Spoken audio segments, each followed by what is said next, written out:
Nossa convidada de hoje é uma nutricionista que chegou em Londres em 2010. Carolina Simon vai nos contar como foi a mudança de país e a adaptação, não dela, mas da profissão.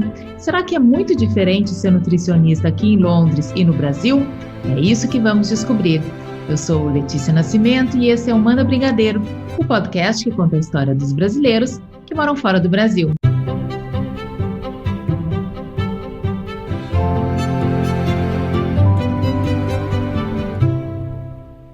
Carol, bem-vinda aqui ao Manda Brigadeiro. Obrigada por ter me convidado e é um prazer estar aqui. Bom, vamos começar. Eu estava falando das diferenças em ser nutricionista no Brasil e aqui na Inglaterra. Como é que foi esse processo para você se adaptar, né, nessa chegada, até você entender? Porque quem muda de país não é simples mudar a profissão também, não mudar de profissão, mas levar a sua profissão para outro país, né? Explica um pouquinho como é que foi para você esse processo.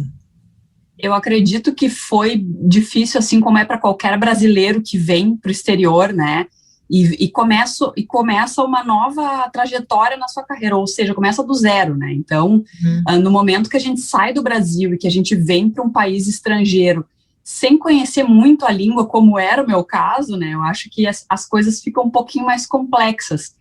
Mas basicamente, assim, eu cheguei aqui e passei um ano estudando tanto o mercado de trabalho, quanto como eu iria me registrar, o que eu deveria fazer. Eu fui estudar inglês, eu fiz uma pós-graduação também, uma outra pós-graduação na minha área. Então, eu procurei nesse primeiro ano, atuando em Londres, manter a minha cabeça sempre ocupada e sempre tentando desenvolver as minhas habilidades dentro do meu trabalho e ver como funciona aqui de fato, porque realmente é bem diferente do Brasil, principalmente em termos de oportunidade, né?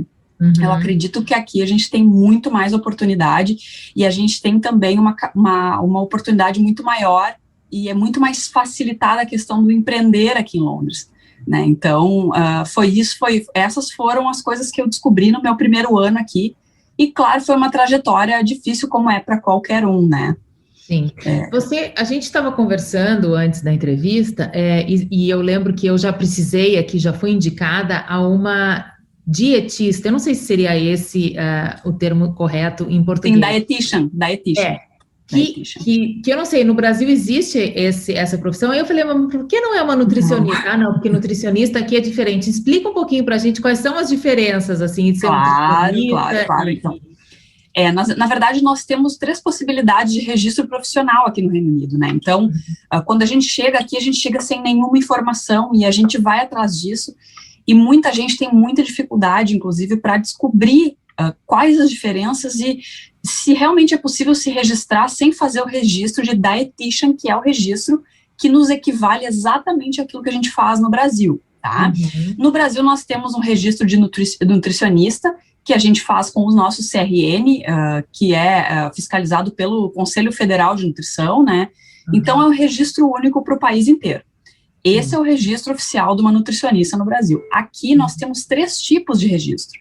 E nós podemos trabalhar com os 3, né? A diferença é que, para ser dietitian, o processo é muito mais complexo, um pouco, é bem mais caro, evidentemente, é mais complexo, exige mais documentação, tradução de documentos, né? Então, e normalmente ele é mais assim adequado para quem quer atuar em nutrição hospitalar, né? Então, para atuar tratando doenças, para atuar tratando questões de saúde e basicamente é essa a diferença, né? A gente tem o registro de nutritionist, de nutritional therapist e de nutritionist, além do de dietitian, que a gente pode usar, que a gente pode fazer e atuar aqui como nutricionista também, tá? Carol, quando eu lembro, assim, de adolescente, alguns amigos que iam fazer intercâmbio, né, quando jovens e tal, com 15, 16 anos, às vezes faziam essas viagens e quando voltavam tinham um excesso de peso ou, enfim, magro demais, eu não conheci, mas várias pessoas que eu conheci voltavam com excesso de peso dos Estados Unidos ou mesmo de outros lugares. E depois ficavam normais, assim, né, digamos, ao peso que era antes dessa viagem. Mudar de país também influencia na nossa alimentação. E aí eu queria perguntar para ti, não só na alimentação, porque as comidas são diferentes, mas também porque a gente coloca muito o lado emocional, né? E aí, às Claro. vezes, pode gerar talvez uma ansiedade, como um pouquinho mais. Conta um pouquinho para a gente, assim, como é que acontece no corpo da gente essa mudança que é física, mas é psicológica também. Claro. Sim, na verdade isso é uma questão bem comum, né, principalmente para imigrantes, né, e é uma coisa que eu vejo diariamente em consultório, né, é uma vivência profissional minha, ver o quanto as pessoas podem ganhar peso fora do seu país, por conta principalmente de fatores de estresse, né, de dificuldade de adaptação, de distância da família, então todos os fatores psicológicos que estão relacionados com imigrar, né, com ser um expatriado, eles estão diretamente relacionados com o hábito alimentar e como a gente muda o nosso hábito e às vezes como a gente vive mal com este hábito fora do país da gente, né? Então é uma coisa bem comum, bem usual, assim.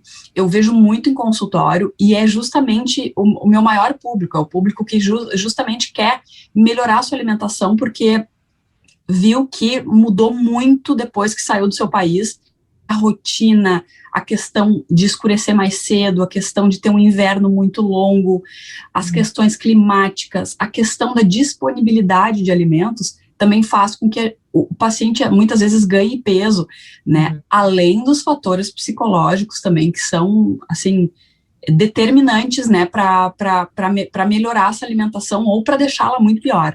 Né? Então, são questões bem complexas, assim, que a gente trata aqui.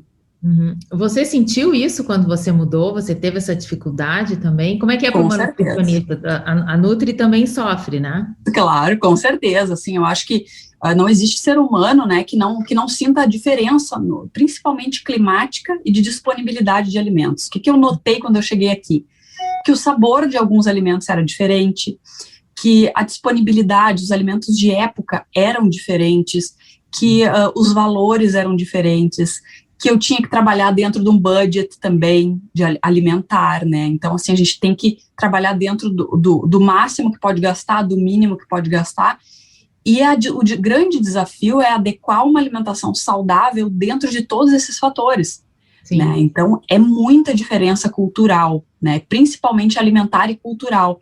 E isso, com certeza, é um desafio para quem é nutricionista, para quem não é, né? Tanto descobrir o nome dos alimentos, como a gente chama aquele alimento. Olha, tudo isso. Eu lembro a primeira vez, ou uma das primeiras vezes, eu queria fazer um bolo aqui, fui para o supermercado, eu também quando cheguei aqui não falava bem inglês, acho que falava só inglês de turismo, assim, e aí, mas quando a gente chega para morar é que a gente vê o quanto a gente não sabe daquela língua, né? É verdade. E eu fui no supermercado que eu queria fazer um bolo, de chocolate, cenoura, enfim, e esqueci de pesquisar em casa antes no Google como era fermento. Eu não...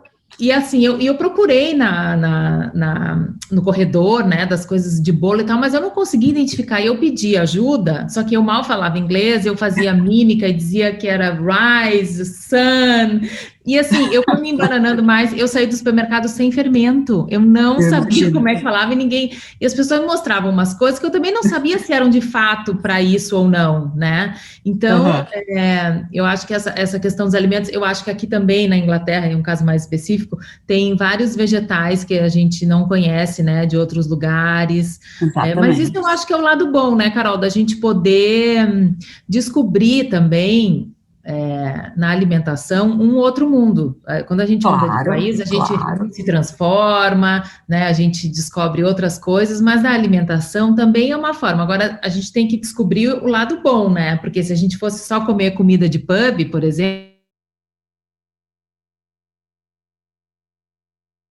né, porque é uma comida super pesada. Então, com certeza. Eu acho que esse que é a coisa da descoberta também, né? Como é que a gente faz como adulto, por exemplo, o que você dá de dica para a gente poder ampliar o paladar?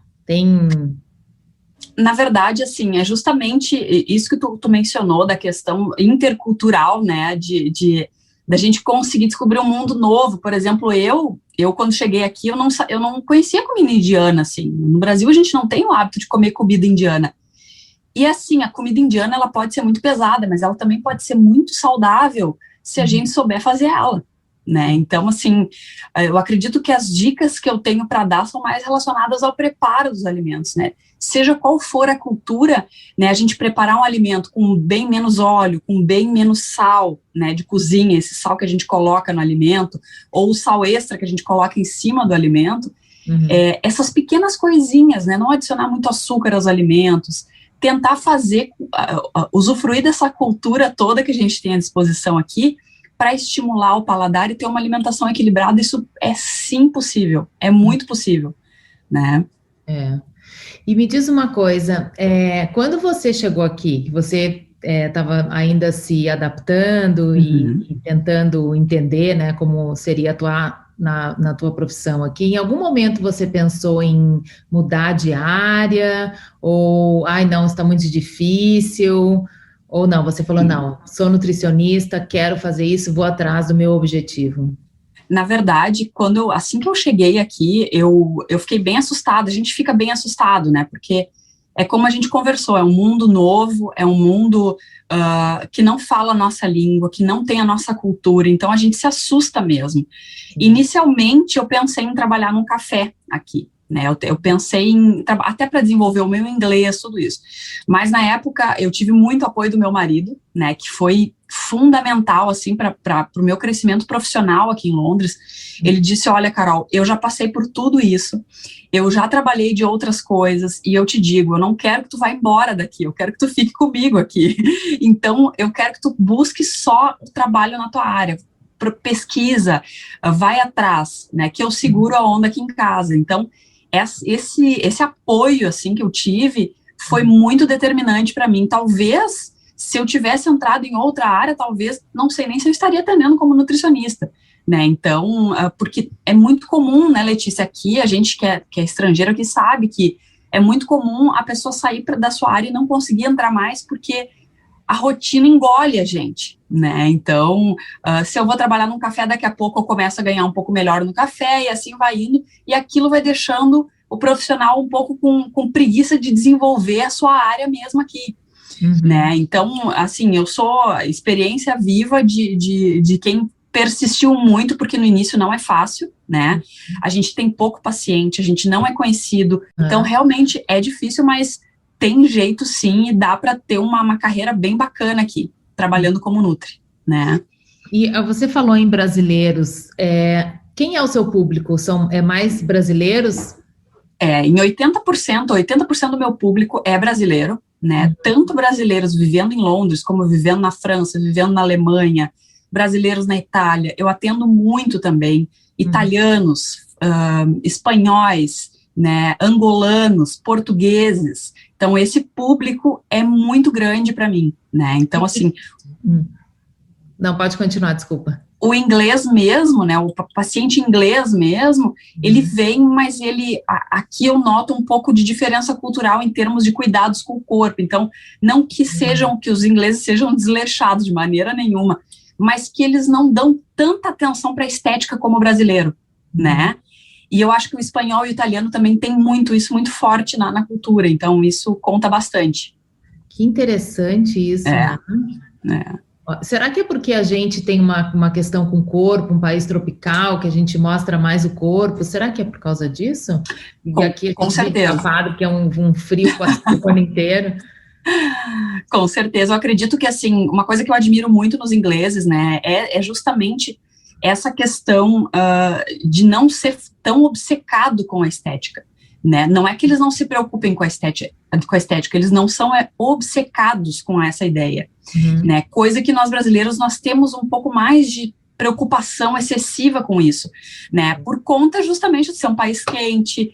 O brasileiro, ele é conhecido no mundo inteiro por cuidar muito do corpo, saber muito de alimentação, cuidar muito da estética. Nós temos bons cirurgiões plásticos, bons médicos, bons nutricionistas lá. Então, nós temos uma fama mundial. Isso é muito legal, né? Para nós, profissionais aqui, é maravilhoso, né? Sim, mas tem um excesso também, né? Não sei, eu eu moro fora já faz 10 anos que eu não estou no Brasil, mas acompanho muito, né? Tenho meu redes sociais e me informo, e eu percebo que tem uma onda no Brasil com relação a essa pressão, né, para os corpos. Inclusive tem um trabalho super bacana também contra isso, né, que Claro. tem uma moça que é a Alexandra Gurgel, eu acho, do Alexandrismos, Sim. movimento Corpo Livre, porque eu acho que o Brasil chegou num momento de uma pressão em cima, principalmente das mulheres, mas eu sei que dos homens também, Claro. muito grande com relação ao corpo, né? Você Exatamente. percebe isso aqui na Inglaterra também, ou aqui é menos? Eu acredito que aqui é menos, mas como o meu público é 80%, que nem eu te disse, brasileiro, e também existe uma preocupação não só do brasileiro, mas também de outros países, que eu mencionei, a Espanha, a Itália, né? Eu acredito que a pressão estética é muito forte, sim, né? E ela influencia, inclusive, nas questões psicológicas do paciente. Né? Então, existem pacientes que eu já indico diretamente para o psicólogo, porque eu identifico imediatamente uma questão relacionada à imagem. Né? Então, o paciente que tu olha para ele, ele é visivelmente magro e ele ainda está desesperado, achando que não está magro, que ele não está bom. E aí, às vezes, esse paciente ele alcança o seu objetivo e continua não estando bom. Entendi. Então, o que isso mostra? Uma questão psicológica mesmo envolvida. E eu noto aqui que o inglês em si, ele tem um pouco menos disso, mas ele também tem pressões, porque eu acho que isso é mundial, né? É uma questão mundial. E aqui a gente vê também muitas meninas, né, com distúrbios alimentares. Você chega a atender essas pessoas? Você tem muitos desses casos no seu consultório? Que é uma preocupação aqui da saúde na Inglaterra, né? Com certeza, sim. Qualquer nutricionista no mundo inteiro, né, ele não consegue acompanhar um tratamento de transtorno alimentar sem um acompanhamento psiquiátrico e psicológico, né. Eu tenho alguns pacientes no Brasil, né, que têm transtorno alimentar no Brasil, e eu sigo atendendo eles aqui, mas sempre é uma exigência que eu faço com os meus pacientes que eles sejam acompanhados com psiquiatra e psicólogo, porque é multidisciplinar, é impossível tratar um paciente assim, que não seja com um acompanhamento adequado, até porque é muito perigoso tratar isso, né? Então a gente precisa tomar toda cautela. Eu vejo que aqui existe muito, principalmente transtornos relacionados à compulsão, né? Então existem grupos aqui que a gente encontra no Facebook, enfim, em vários lugares falando sobre os transtornos alimentares, e infelizmente, nos adolescentes principalmente, é crescente o número de transtorno alimentar, infelizmente. É muito, muito complicado mesmo. Carol, eu sei que você tem a sua clínica, né, o seu consultório, você atende presencialmente, atende pela internet também, mora aqui em Londres, mas você tem planos também de atuar mais no Brasil. Como você acha que vai ser ficar dividida entre 2 países? Eu acredito que hoje, com toda a tecnologia, com toda a inovação que a gente tem em termos de comunicação, né, Letícia, olha só, a gente está aqui conversando, como se a gente estivesse frente a frente tomando um chá e conversando, né? Sim. Então, isso também se aplica à área da saúde, e à nutrição, e à medicina, e todas as áreas da saúde em si, né? A gente está tendo um crescente aumento aí de atendimentos online no mundo inteiro. E eu tenho eu tenho projetos que já estão sendo colocados em prática relacionados à nutrição online, tanto no Brasil quanto aqui, e esse jogo entre um país e outro, que eu tenho sim o objetivo de fazer uma interação principalmente entre as nutricionistas que moram no Brasil, que elas possam atender o mundo inteiro. Como é que elas vão fazer isso, né? Então, claro que não existe uma receitinha de bolo, mas eu acredito que a gente tem que pensar na frente em termos de nutrição e de saúde, e a tecnologia está aí para nos ajudar, né? Então, eu acho que vai ser bacana, uma interação bem bacana. Muito bem. Falando ainda aqui da Inglaterra, que hábitos ingleses você considera saudáveis? Eu acho assim, eu gosto muito da maneira como eles equilibram algumas coisas, assim, é claro que existem pessoas inglesas que exageram, existem ingleses que restringem, enfim, mas o que eu noto muito, principalmente num público mais idoso, mais de uma outra geração, é um hábito, assim, diário, de incluir um chá na rotina, de comer, sim, alimentos que a gente, muitas vezes, não considera saudáveis. E para eles aquilo é parte da rotina e eles conseguem manter o peso deles fazendo isso. Por exemplo, vou te dar um exemplo. Existe o shortcake aqui, que é um biscoitinho amanteigado, né? E eu atendi uma vez uma senhora, ela disse, olha, todos os dias eu não abro mão. Todos os dias eu tomo meu chá da tarde e como 2 biscoitinhos daqueles.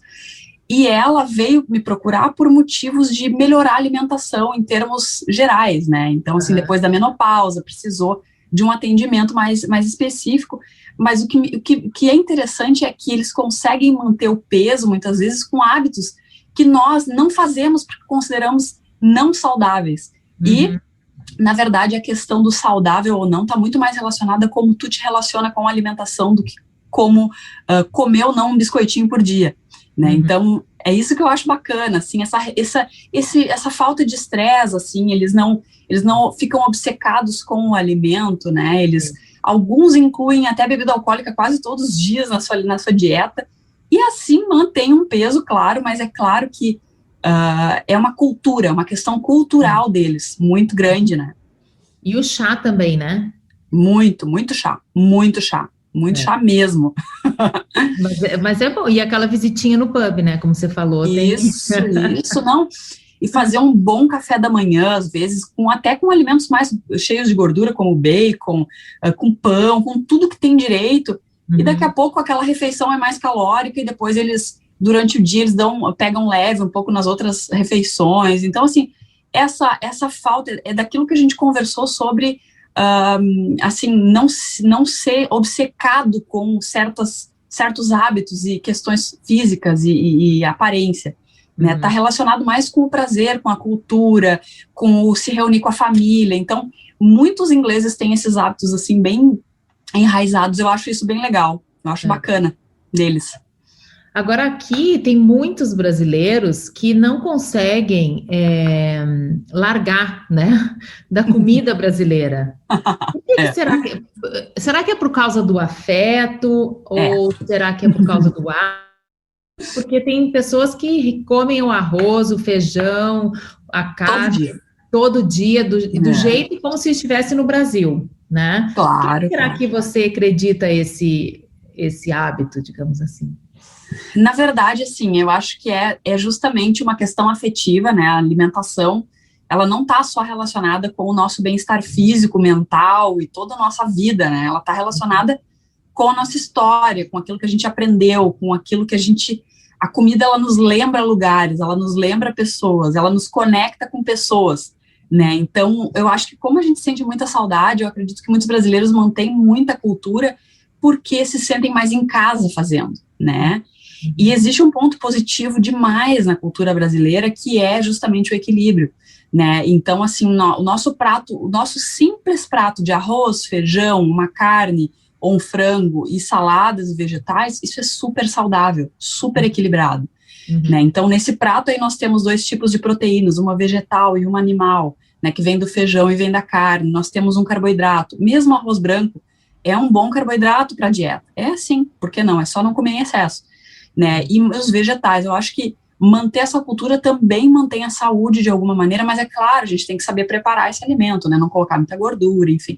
Sim. Mas eu acho que está muito relacionado com a questão afetiva, com a questão da memória afetiva, do paladar, do sentir o prazer, de se sentir em casa mesmo. Eu acho que está muito relacionado com isso mesmo.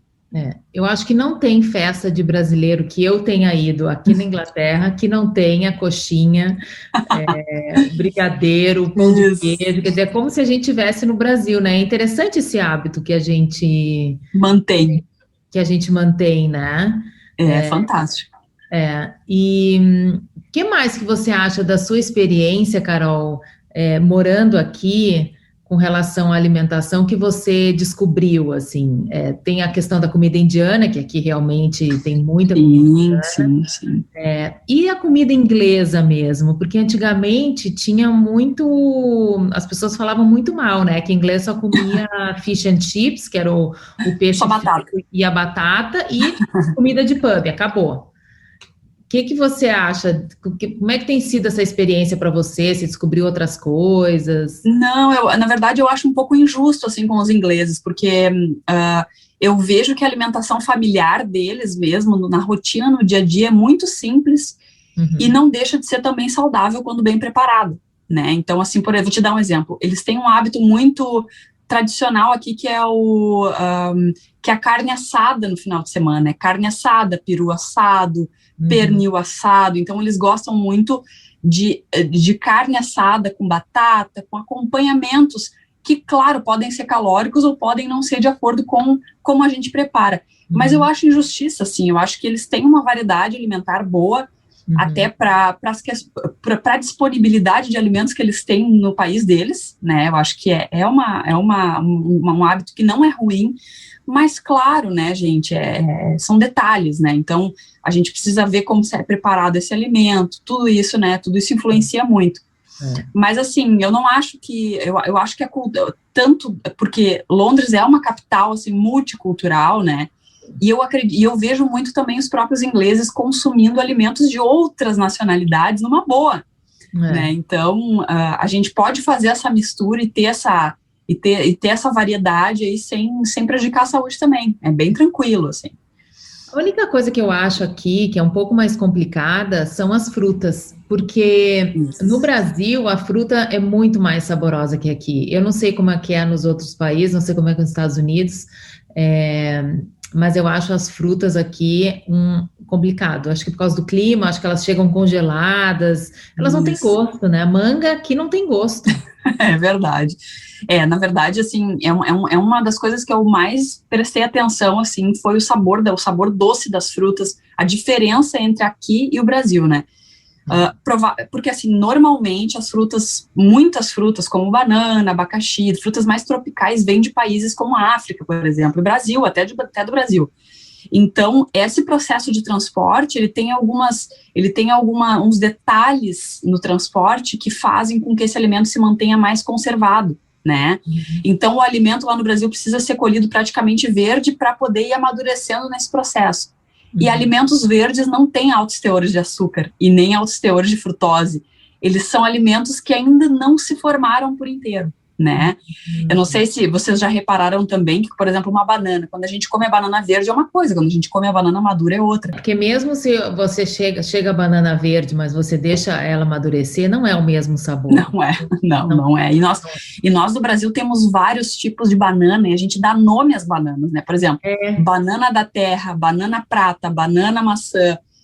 Enfim, nós temos e todas têm sabor diferente e todas são nutricionalmente diferentes. Aqui é simplesmente banana. Né?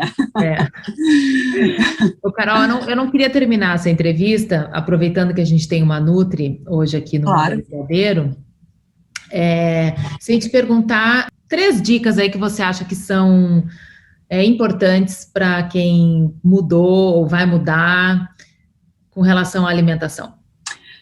São, assim, eu acho que as 3 dicas que eu dou para todos os meus pacientes, né, sempre que eles vêm do Brasil ou que eles vêm do país deles, né, sempre tentar não deixar a rotina te engolir. Como?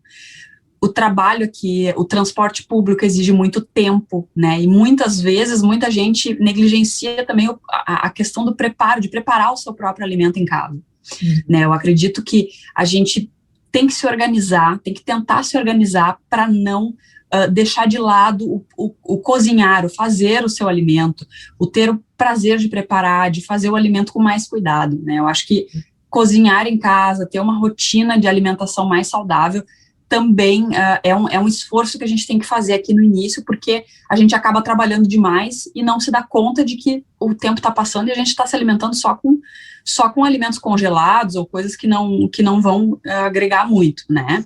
Então, sempre cozinhar, sempre tentar manter uma rotina de atividade física e movimento, entrar em movimento, né? Sempre, nunca ficar sedentário, porque aqui é muito fácil a gente ficar mais sedentário. Por quê? Porque, que nem eu disse, a rotina do dia a dia cansa muito, né? A gente trabalha, vai para o trabalho, volta do trabalho. Londres é muito corrida, então a gente está sempre correndo. E a gente acaba negligenciando muito a questão da atividade física. Isso nem que seja uma caminhada final de semana e mais um dia da semana que tu vai te dedicar a fazer uma caminhada, subir uma escada, ao invés de pegar um elevador, tudo isso, priorizar o movimento. Uhum. E o terceiro fator é, assim, relacionado a comportamento, né, não a nutrição diretamente. Eu acredito que aqui é muito alto o índice de depressão, né, eu vejo isso todos os dias. Não só depressão, mas, assim, uma tristeza muito grande, uma insatisfação muito grande de muitos brasileiros de estarem só trabalhando e não conseguirem ter uma vida pessoal mais satisfatória. Isso faz com que muitas pessoas entrem em depressão. Então, ter atenção à questão do comportamento, como está a tua cabeça, como está a tua relação com a comida, tudo isso é muito importante. E sempre que identificar alguma coisa, procurar um profissional da psicologia para ajudar. Sempre, sempre. Porque essa mudança de país realmente não é fácil. A gente tem muitos aspectos positivos, né, Carol? Mas a gente tem que estar atento também para os aspectos negativos que podem afetar a gente. Carol, muito obrigada pela tua entrevista. Um prazer conversar contigo, pelas tuas dicas, foi ótimo. Imagina. Obrigada mesmo. Imagina, eu que agradeço pelo convite, por estar aqui hoje conversando contigo, né? Acompanho aqui o trabalho já faz um tempo e adoro. É muito bacana a gente ter a gente enxergar que a gente tem que existem histórias parecidas com a nossa, né? E de pessoas aqui, muitas vezes, que tiveram sucesso na sua carreira, que estão felizes, né? Então, isso é muito legal. Parabéns pelo trabalho, isso também. Muito obrigada. Bom, gente, o Manda Brigadeiro hoje fica por aqui.